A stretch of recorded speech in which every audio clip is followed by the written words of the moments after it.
Socioterapia. Tratado sobre reprogramación social. Autor: Licenciado Vasconcelo Juan Carlos, ensayista. Investigador.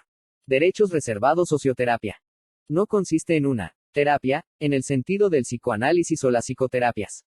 No intenta ser una extrapolación de lo subjetivo, psicopatológico, a lo sociopatológico. Es decir, no consiste en un funcionalismo donde diferenciamos funciones normales, anormales, y la necesidad de extirpar el mal como antaño con dictaduras, y otras ideologías nefastas que buscaron imponerse aún con la fuerza. Pero es claro que los seres humanos estamos enfermos de ciertas ideas, de ciertas concepciones sobre el mundo, la sociedad y la historia que nos hace mal, nos hace sufrir y sobre todo, a los más desposeídos de bienes, conocimientos y capital social. La socioterapia apunta entonces a la desalienación del ser humano que se impuso a sí mismo un orden sociocultural que lo hace sufrir, vivir en reyertas de clases, étnicas, explotación del hombre por el hombre, guerras, el buen vivir de un sector y el genocidio por hambre de otros, entre otros. Enajenado en ideas que confunde con lo real, el ser humano inició su recorrida de una historia que tampoco maneja y del que resulta víctima, sin poder cifrar la verdad de su sociedad, de las clases, etnias, familias y sujetos.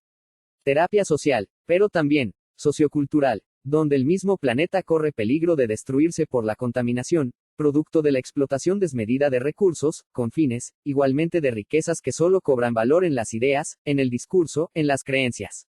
Estamos enfermos de lo que pensamos del mundo, de la sociedad, de los ideales que perseguimos, de la imposibilidad de empatizar con nadie y donde cada uno lucha por ser en el nombre del tener. Nada más enajenante. Pero cabe aclarar que no hablo de patología social, en el sentido de sectores, clases, etnias, grupos diferenciales que son rotulados y estigmatizados como enfermos, solo porque no comparten la ideología de tales grupos. Eso significaría recaer en el funcionalismo que considera una sociedad redonda, donde no estén desigualdades ni luchas, ni tampoco explotación y todo se naturaliza en el nombre de una élite como raza perfecta. Socioterapia, como esclarecimiento de ideas, de modelos de mundos, de la concepción que tenemos de lo social, del Estado, de los gobiernos, del dinero y del capital, donde muchos confunden el ser con el tener. Nada más loco y enajenante. Socioterapia como desprogramación social, deconstrucción, análisis y síntesis en otro plano, en aras de una visión trans, social y multicultural para liberar al hombre de sus cadenas ideológicas, de puntos de vista aisladas, parciales, que se pretenden la verdad misma y que se buscan forzar cuan lecho de procusto al prójimo. Socioterapia de desalienación subjetiva y social. Socioterapia, como explicación y búsqueda de transformación del ser humano. Al respecto, la tesis 11 sobre Feuerbach nos inspira. Búsqueda de transformación como desalienación respecto de cosmovisiones, ideas, ideologías, concepciones, científicas, ideológicas, religiosas, sectáricos, grandes relatos, prejuicios de clases, étnicas, culturales, de géneros, etc. Socioterapia como desalienación de la enajenación del ser humano respecto de sí, de los demás, como trato y visión cosificante. Desalienación como intentos siempre renovados de imponerse al semejante las propias ideas, como imperialismo de las ideas, incluso de lucha por imponerse.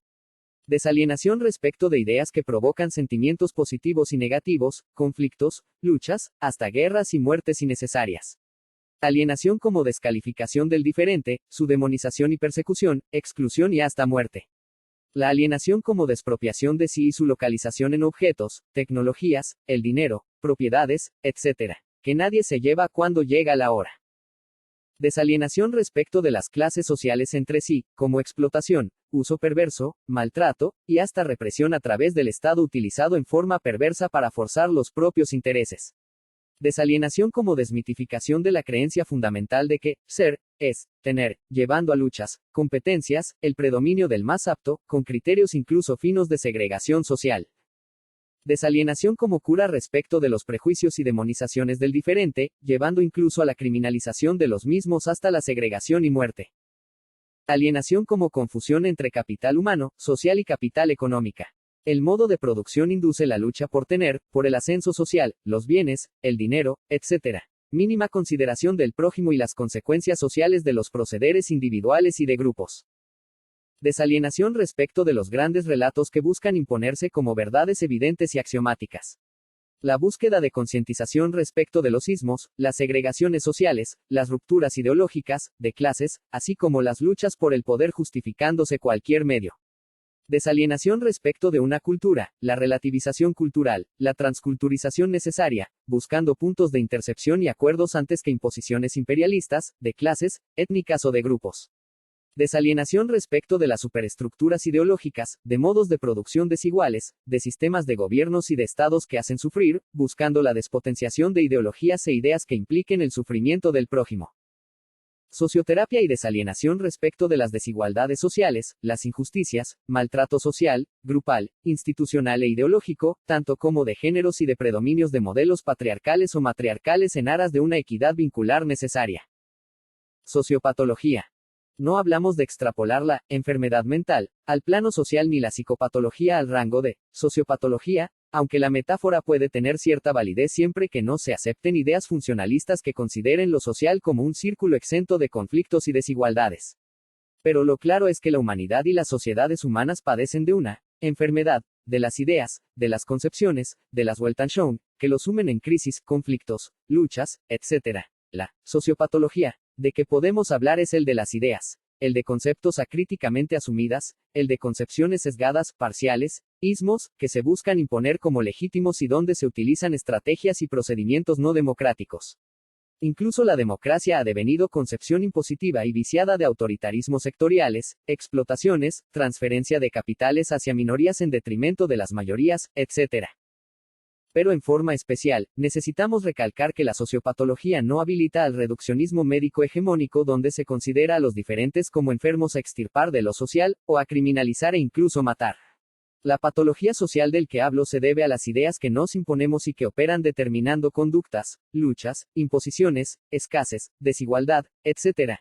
Estamos enfermos de las ideas que heredamos de las viejas generaciones que transmiten sus males como estilos de vidas, como culturas familiares, de clases y como prejuicios individuales. La sociedad de clases está enferma de desigualdad, de luchas, de explotación del hombre por el hombre, de corrupciones, de robos legales, de crisis hiperinflacionarias inducidas, planificadas, donde se esquilman países enteros, llevando al caos social. La sociopatología se compone de ideologías sin autocríticas, fundada en certezas, y que se buscan forzar a los demás justificándose los medios. Necesitamos curarnos de tales certezas y considerar discursos compartidos, puntos de acuerdos, ponerse en el lugar de los demás, planificar una economía social, donde las minorías no se imponen haciendo de las suyas y corrompiendo gobiernos y estados. La patología social de que hablamos consiste en la reproducción de la desigualdad social en el plano ideológico, económico y social, lo que lleva a las crisis sociales y el sufrimiento de la mayoría. La persistencia de ideologías neoliberales y de agentes tecnocráticos que lucha por forzar modelos económicos y de país incluso con la evidencia de la historia tales recetas de ajuste ya han demostrado ser inútiles. Indicaciones sobre el socioterapeuta. Para el socioterapeuta, la tarea consiste en ayudar a sujetos, grupos, instituciones, clases sociales y etnias a repensar sus premisas, sus ideas, sus cosmovisiones, que, como segmentos de la sociedad, buscan instalar sus visiones. Es decir, la desprogramación social, como deconstrucción de todas las premisas, de todas las ideas, preconceptos, ideologías, estilos de vidas, culturas, etc. Para buscar la verdad compartida, los puntos en común, lo que se comparte, lo que necesitamos acordar como seres humanos en el plano de la palabra, para construir un mundo de intercepciones y no imposiciones. Como primer paso y en el marco dialógico, de la dialéctica intersubjetiva, a través de participaciones efectivas, el socioterapeuta relativiza los saberes y premisas consagradas, promoviendo su rol instituyente, removiendo lo instituido, para buscar un nuevo acuerdo, una nueva mira, una nueva cosmovisión. La despotenciación de tales certezas consagradas va seguida del momento en que se abren nuevas ideas, propuestas, vías alternas, visión conjunta, que impliquen actores, grupos. Mejor dicho, el socioterapeuta oficia de agente de cambios, promotor de la visión compartida, de los objetivos consensuados en forma colectiva, donde se evitan segregaciones, descalificaciones, demonizaciones y criminalizaciones. Muchas pautas sociales, vínculos, estilos comunicativos, roles y estatus, dinámicas grupales e institucionales, incluso de clases, están programadas, son recursivas, insistiendo en instalar un modelo de mundo, una ideología que la sustenta, una cosmovisión y la tarea consiste en relativizar a Procusto que busca imponerse y buscar enfoques conjuntos, desde el rol de copensor social Pichon Riviere. Los roles sociales y sus correspondientes estatus o niveles están muy programados porque están automatizadas, vía aprendizaje de roles y adjudicación de roles. Se espera que un cura defienda la religión, que un testigo de Jehová promueva las buenas nuevas, que un político defienda una visión, que el empresario defienda la bolsa y la bicicleta financiera, en la medida en que no lo perjudique, que el banquero lucra con el dólar, que la corrupción es parte de la política, entre otros. Son las expectativas de roles bajo las cuales operan las ideologías subjetivas, grupales, institucionales, los discursos corporativos, la influencia de los medios, la opinión pública armada, las simulaciones sociales opuestas en escenas sociales para mentir al pueblo, entre otros. Mejor dicho, por debajo de las ideas, las ideologías, los debates, los argumentos, medidas, actividades, roles y funciones, etc. Subyacen cosmovisiones, ideologías que correspondientes a grupos, clases y etnias, que necesitamos llevar al nivel de la palabra, ser cuestionados y vinculados como segmentos a la realidad compartida, a visiones conjuntas, a acuerdos que se alejen de la segmentaridad social. El socioterapeuta oficia de analista de lo social, que, con la mayéutica social, introduce preguntas y reflexiones que replantean enfoques, ligan ideas dispersas, develan lo que se oculta, frustran intenciones ocultas, deconstruyen ideologías parciales y corporativas, llevando a los actores a la búsqueda de una verdad compartida y sobre todo, no solo interpretar la realidad de diferentes maneras sino propuestas de transformación. Curarse de. El concepto de cura, o curación, alude a la liberación de la humanidad, de la sociedad, de los grupos, el sujeto, de aquellas ideas negativas, conflictivas, que provocan sufrimientos, luchas, crisis, problemas psicológicos, pobrezas, conflictos sociales, discriminación, persecuciones, represión social, grupal, institucional, étnica, xenofobia, segregaciones, guerras, hiperinflación, entre muchos otros. Curarse de, alude a la deconstrucción de tales ideas negativas que inducen problemas, dilemas, crisis, conflictos, sufrimientos y alienación social y subjetiva. Consiste en la despotenciación de los males de archivos, de la cultura, la sociedad, la desigualdad social, los prejuicios, los delirios mesiánicas, la megalomanía, los grandes relatos que no consideran los casos singulares, las ideologías desligadas de la realidad compartida, entre muchos otros. Curarse de la desigualdad social y sus efectos en el poder, la política, lo social, en educación y en los medios, en el proceso económico, en lo social. Podemos considerar como patología social, no al diferente ni a quienes comparten ideas, prácticas, ideales o estilos diferentes como acostumbra el funcionalismo, sino a aquellas ideas que provocan sufrimientos, luchas, conflictos, divisiones, privaciones, pobrezas, crisis social, enriquecimiento de pocos en detrimento de las mayorías. Curarse en definitiva de la eficacia simbólica de las ideas negativas que provocan dolor, sufrimientos, conflictos, luchas, etc., y que no consisten en mediaciones simbólicas que permiten una convivencia sensata. Pero también curarse de la ignorancia, de lo inconsciente que somos de muchos procesos subjetivos, grupales, institucionales, sociales, culturales. Curarse de los grandes relatos. Gracias a la historia de los grandes hombres, la humanidad produjo grandes pensadores como Marx, Lenin, Keynes, Adam Smith, Cristo, Mandela, Gandhi, Freud, etc., cuyos discursos, teorías o paradigmas fueron considerados como verdades evidentes que, al promediar de las prácticas, han llevado a éxitos parciales, a cortocircuitos, a rectificaciones y ratificaciones, cuando no en fracasos.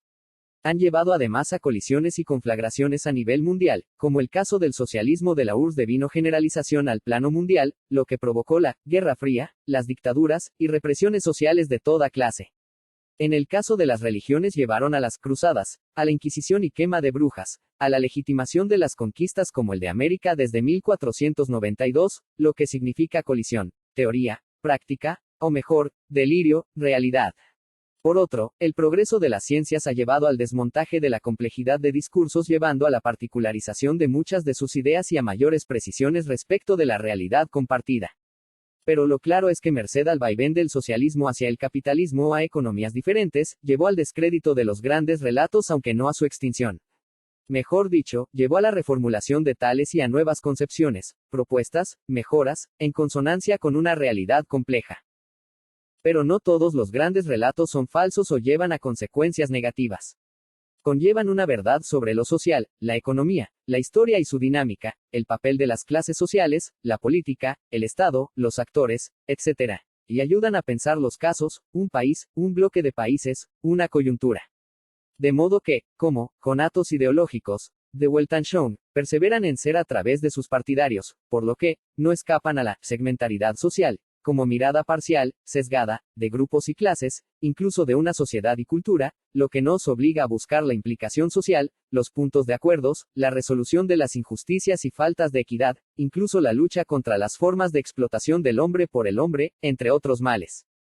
Pero el peor mal que conllevan los grandes discursos es que lo teórico suele predominar sobre los casos, implicando un mecanicismo del relato, donde se aplican en forma mecánica conceptos generales sin considerar lo específico de cada sociedad.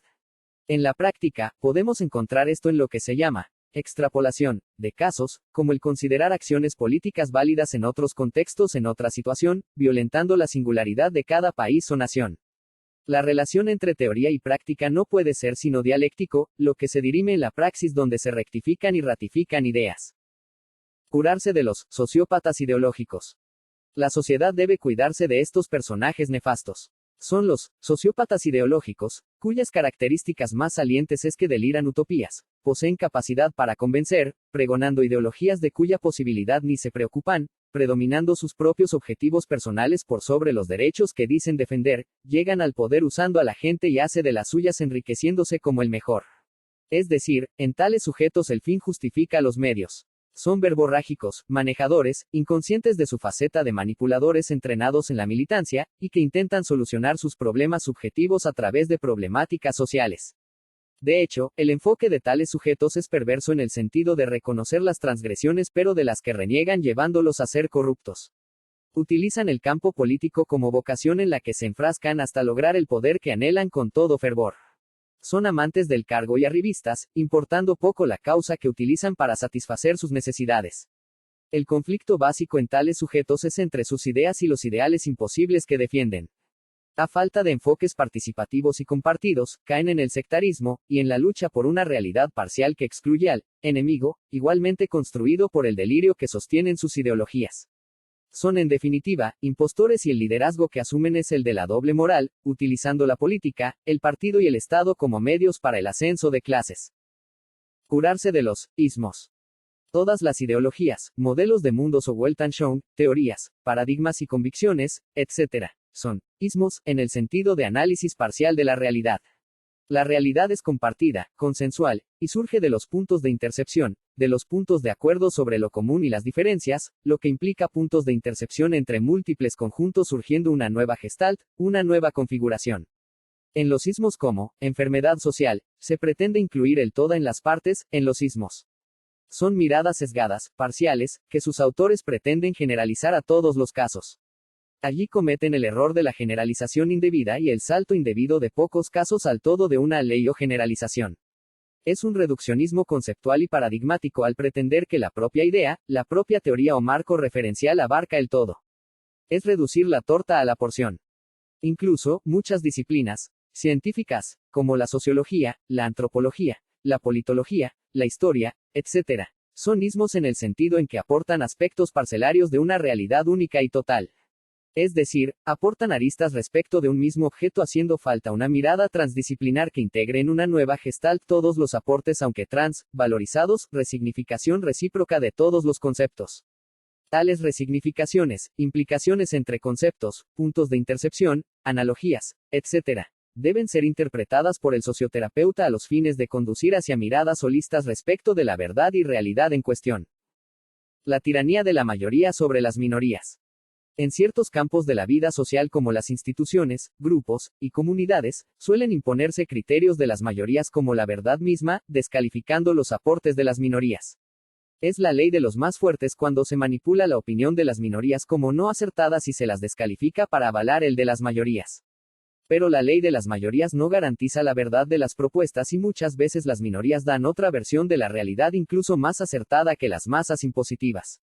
Por su parte, las minorías suelen brindar la contracara, la otra opinión, la otra propuesta que las mayorías suelen utilizar en sentido opositivo para diferenciarse, aunque en el nombre del ninguneo y la demonización. De modo que, necesitamos curarnos de tales imposiciones mayoritarias y buscar la inclusión de las propuestas minoritarias y su implicación con los aportes totales, logrando una visión de conjunto donde la diversidad y las diferencias deben ser respetadas. De lo contrario, no hemos salido de la ley del más fuerte. Los experimentos de Salomón Asch en psicología social son bien gráficos de cómo la mayoría fuerza las creencias y percepciones de las minorías imponiéndose a la fuerza. De modo que, reconocer, interpretar y develar tales situaciones ayudan a la liberación del ser humano de procesos alienantes que nos hacen sufrir. La situación inversa es velada o no cuando ciertas minorías luchan de continuos buscando instalar sus puntos de vista y logrando muchas veces hacerse oír por la persistencia, la naturaleza de la consigna, y la consistencia. Curarse del etnocentrismo. Las culturas, sociedades, etnias, naciones, países y hasta clases sociales suelen ser etnocéntricos. Esto quiere decir que no pueden o poseen dificultades para descentrarse de sus propios puntos de vista centradas en la propia cultura. Perciben a los demás en términos de sus propias culturas, con lo que extrapolan o fuerzan la realidad de los diferentes en función de las propias categorías de mundos. Es así que el eurocentrismo llevó a percibir a los americanos como salvajes con plumas, como sudacas, colombos, paraguas, etc. La propia cultura y estilo de vida aparece como la mejor y la vara con que se mide a las demás culturas. Es decir, el hecho de Procusto de forzar y asimilar otras culturas a la propia. Así, el otro cultural es reducido a los prejuicios etnocéntricos, lo que dificulta el conocimiento más objetivo de los mismos. También se suele proyectar lo malo de la propia cultura sobre tales salvajes, quedando el sujeto como bella alma, Hegel, y el otro cultural como lo malo, salvaje, inferior. No resulta muy difícil considerar que todo esto conduce a la xenofobia y a las violencias interculturales, a la discriminación étnica, y a la mirada sesgada del otro cultural. Curarse del etnocentrismo ayuda a una mejor comunicación intercultural y entre naciones, lo que redunda en mejores convivencias y mayor sensatez. Curarse de la descalificación e invalidación social. La descalificación del discurso del otro, al mismo otro, en nombre del propio modelo de mundo es el paradigma vigente hoy día en todo el mundo. Llaman pensamiento crítico al tratar de imponerse al otro en el propio modelo de mundo. Llaman debatir a la crítica descalificatoria de la verdad del otro. Criticismo sin autocriticismo. Es Procusto forzando al otro a cuadrar en la propia visión, modelo de mundo, de nación, de política, de verdad, etc. La descalificación consiste en no calificar, en no confirmar un mensaje, un discurso, una idea, un estilo de vida, una cosmovisión o ideología, etc. Consiste en apreciar de forma negativa un argumento o discurso. No se admite el disenso con consenso, sino la invalidación de las propuestas del otro como violencia simbólica y cientos de veces a la fuerza, con violencias, guerras y hasta terrorismos. Es un método psicopático, donde imponerse al otro es la perspectiva de quien se cree haber encontrado la verdad. Incluso desde categorías filosóficas como el racionalismo, donde el racional lo es en función de sus propias ideas y nunca desde ideas ajenas. Es más un justificador de su visión que alguien propositivo de una interpretación de la realidad. De modo que, el imponerse, la invalidación del otro y sus ideas, su cultura, su clase social, sus capacidades, etc., aparece como el modelo de debates, la política descalificatoria, invalidante, de saberes que se buscan forzar cuan lecho de Procusto, de culturas que se precian como el mejor, de sujetos que pisan y se llevan puesto a todos, como aquel rinoceronte, se nos aparece como el mal del que debemos curarnos. Su detección en diversos ámbitos, grupos, medios, etc., y su interpretación en términos de mayéutica social, aparecen como la tarea crucial del socioterapeuta a los fines de debates, discursos, modelos de mundos, políticas, ideologías, etc., compartidas, con consensos comunes y disensos vinculadas a las diferencias propias de la diversidad y multiculturalidad. Curarse del programa social. Bourdieu diría: hábitus, como sistema de esquemas y predisposiciones de muy difícil remoción.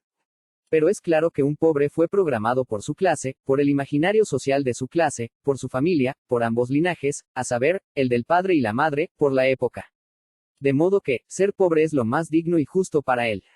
Está alienado en un programa de vida que le pauta cómo ser, qué desear, qué buscar, etc. Naturaliza su condición incluso como el de un buen hombre o mujer, digno en la escasez, la pobreza extrema incluso, lo que transmite a sus hijos como modelos o estilos de vidas dignos de ser vividas.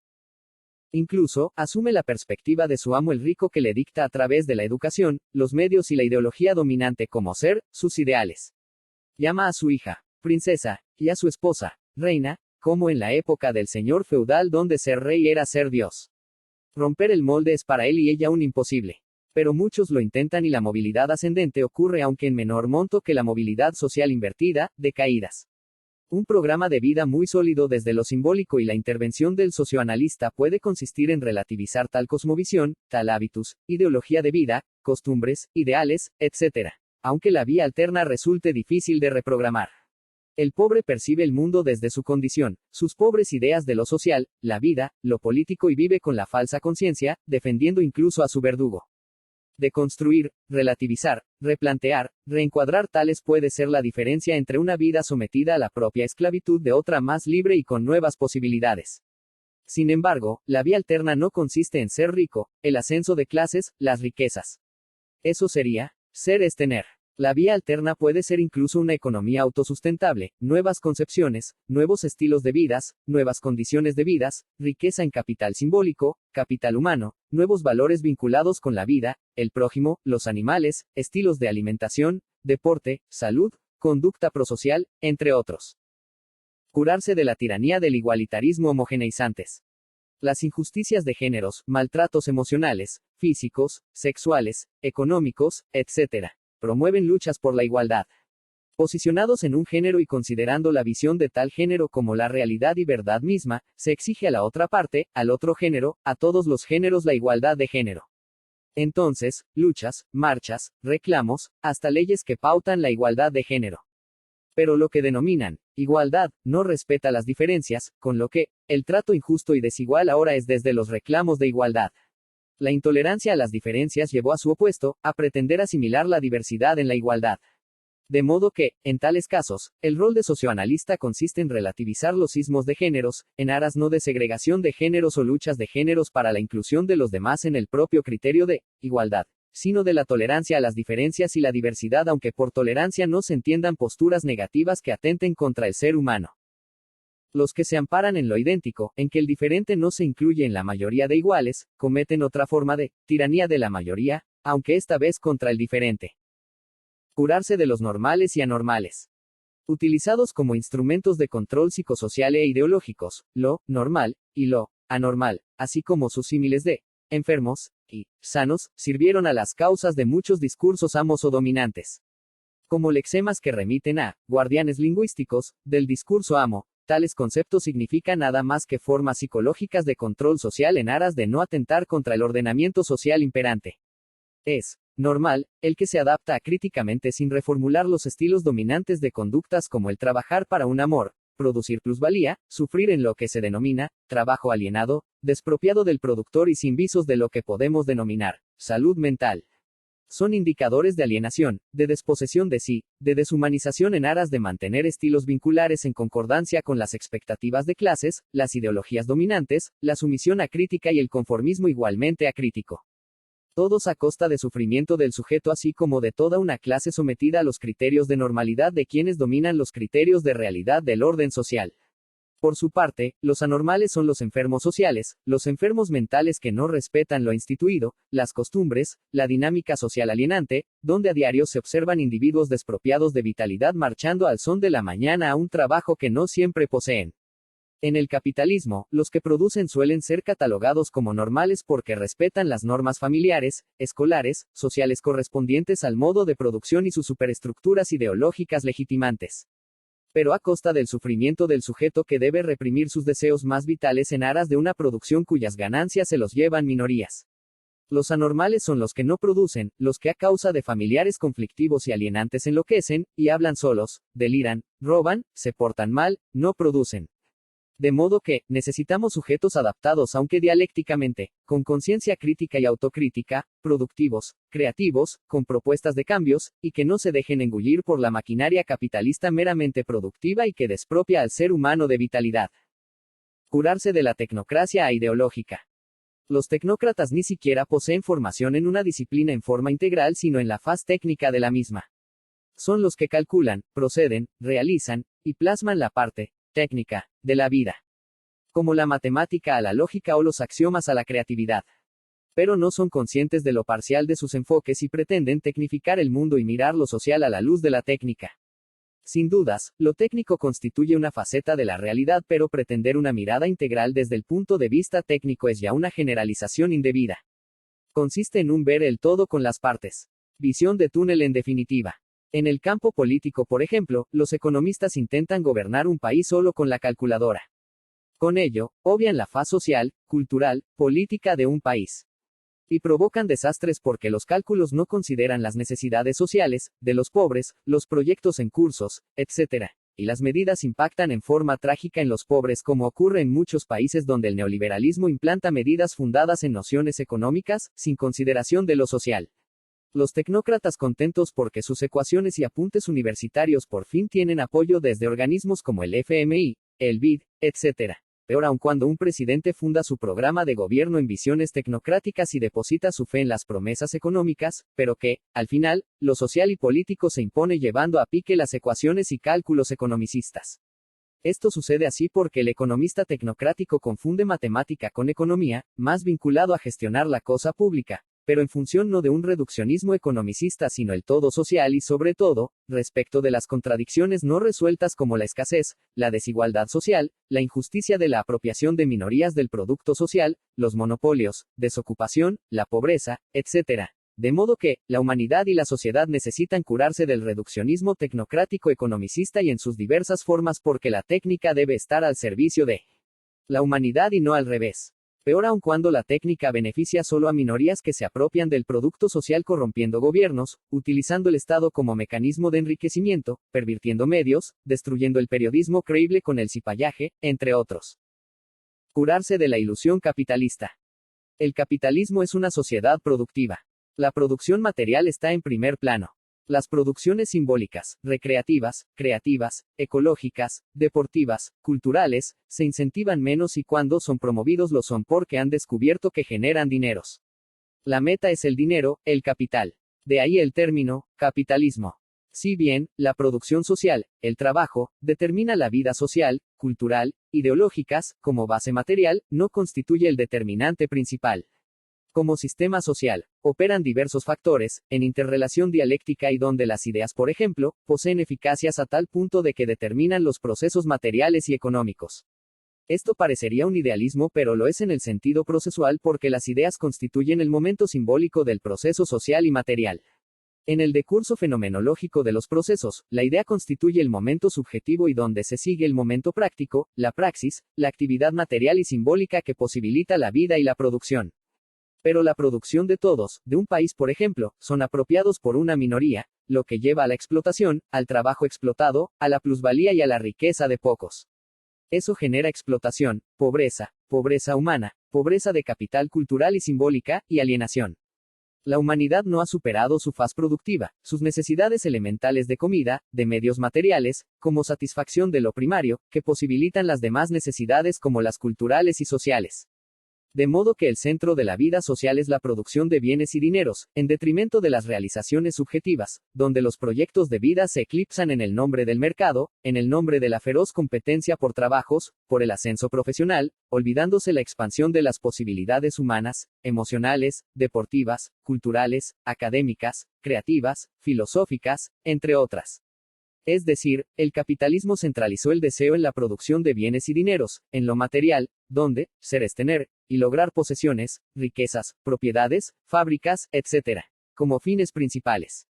Mejor dicho, el capitalismo llevó al fetichismo por el dinero, el capital, los bienes, lo material, en detrimento de los valores humanos de expansión y desarrollo de los proyectos de vidas. Por una verdad compartida y ampliada. El papel del socioanalista es implicar verdades aisladas, verdades que se pretenden, verdades, relativizando los puntos de vista aisladas para buscar puntos de encuentros, acuerdos, consensos en marcos de disensos.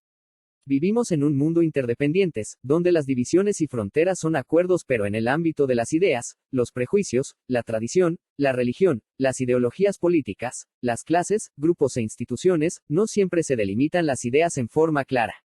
De modo que, explicitar verdades veladas, ocultas, reprimidas, que operan en el plano implícito, determinando conductas sociales, conflictos, rupturas, el predominio de grupos y minorías sobre otros, etc., a los fines de interpretar la verdad en su formato extensivo y poder así llevar a los actores a tomar conciencia de que estamos todos en el mismo barco. Cada sector, clase social, grupo, institución, como un partido, una religión, una empresa, una escuela, etc., perseveran en instalar sus respectivas verdades parciales, que son tomados como derechos para que el otro acepte y cumpla lo que las expectativas de tales exigen.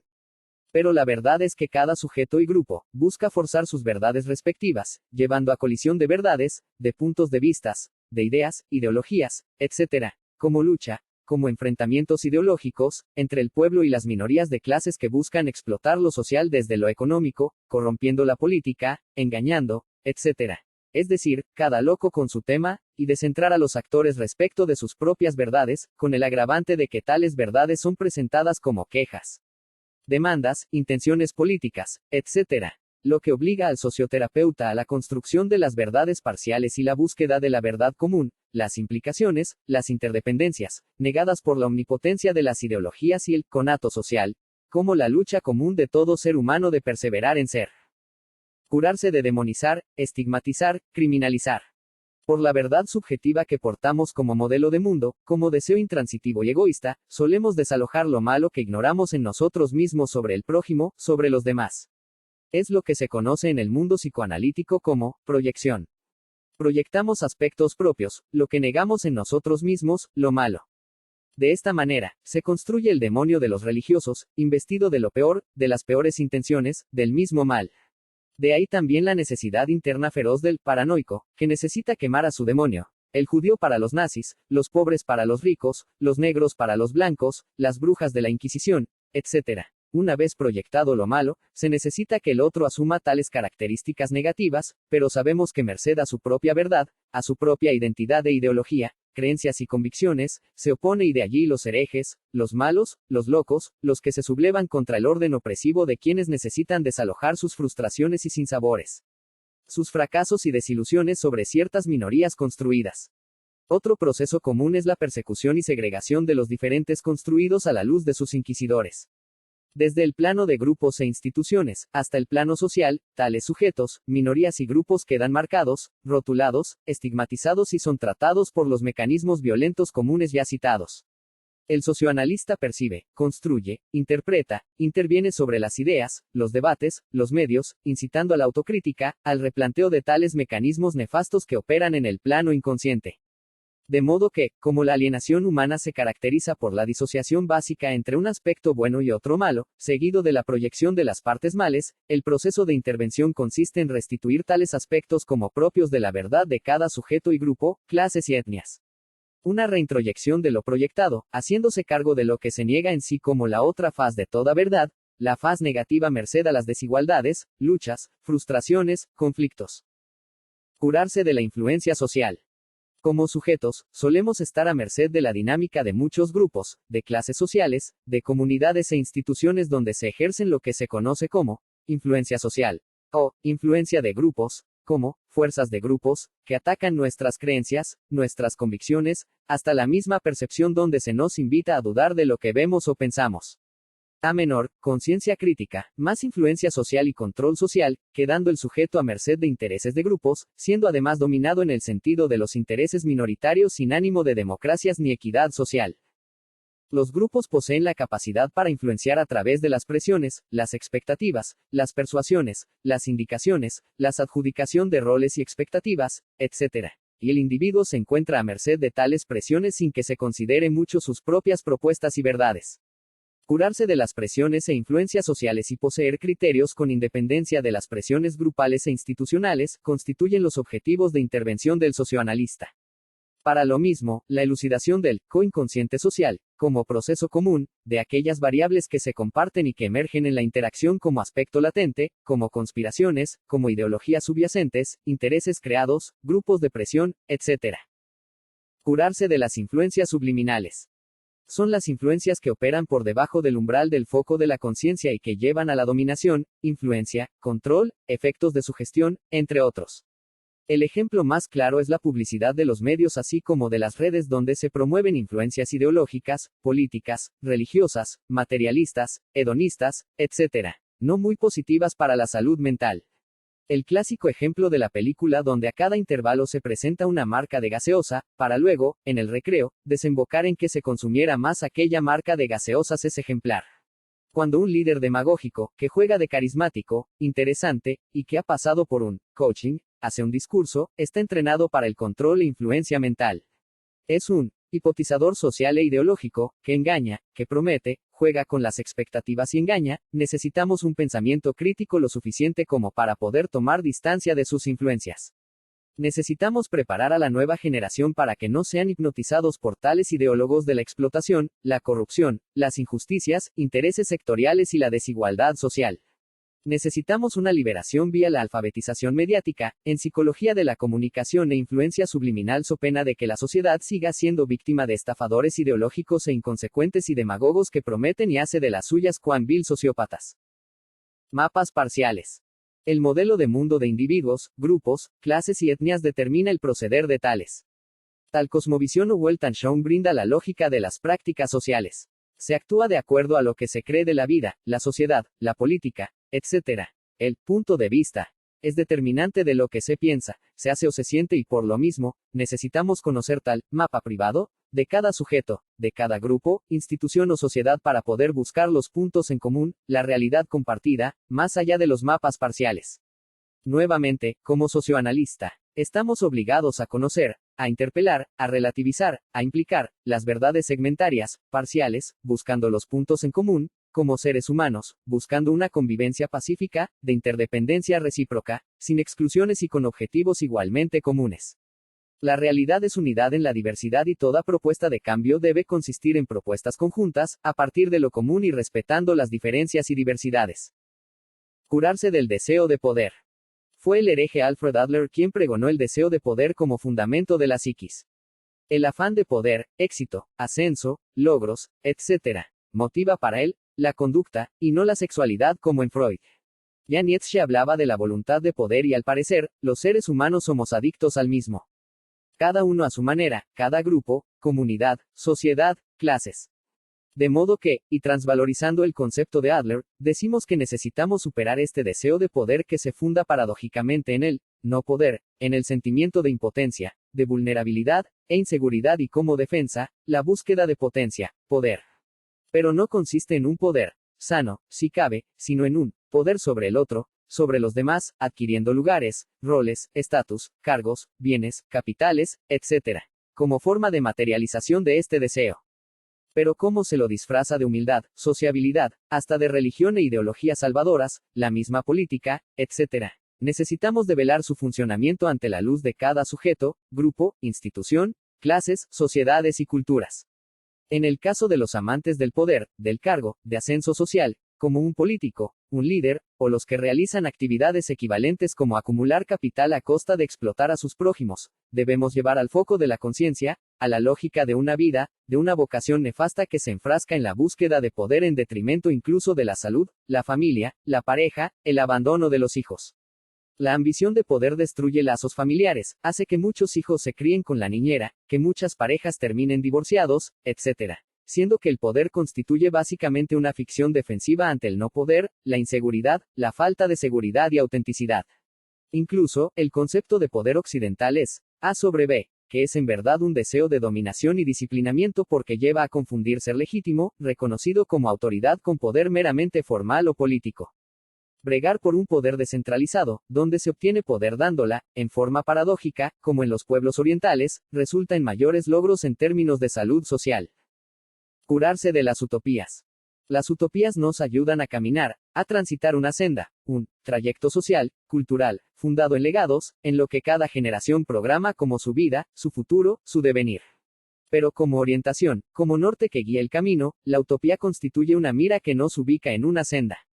Su ausencia constituye un devenir sin fines, metas, objetivos, un punto de llegada que es ilusoria pero orientativo, al fin. En todo caso, curarse de las utopías, podría ser aquellas utopías ilusorias, imposibles, que nos forjamos en base a lo que vivimos, como el ideal de una sociedad mejor, pero que algunos planifican como la realidad misma, como algo que se busca, como lo que se debe ser, el ideal a predominio sobre lo real del devenir. En ese sentido, en el sentido en que el ideal predomina sobre el devenir, sobre lo que fuimos y somos, es que necesitamos curarnos de los ideales.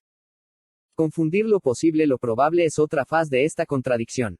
Necesitamos utopías pero realistas, fundadas en la historia y el destino de una sociedad que no puede obviar los ejes de su programa social, su mismo proyecto, que asienta sobre lo que fuimos, lo que somos, sobre múltiples verdades, pero nunca atrapado en una mira.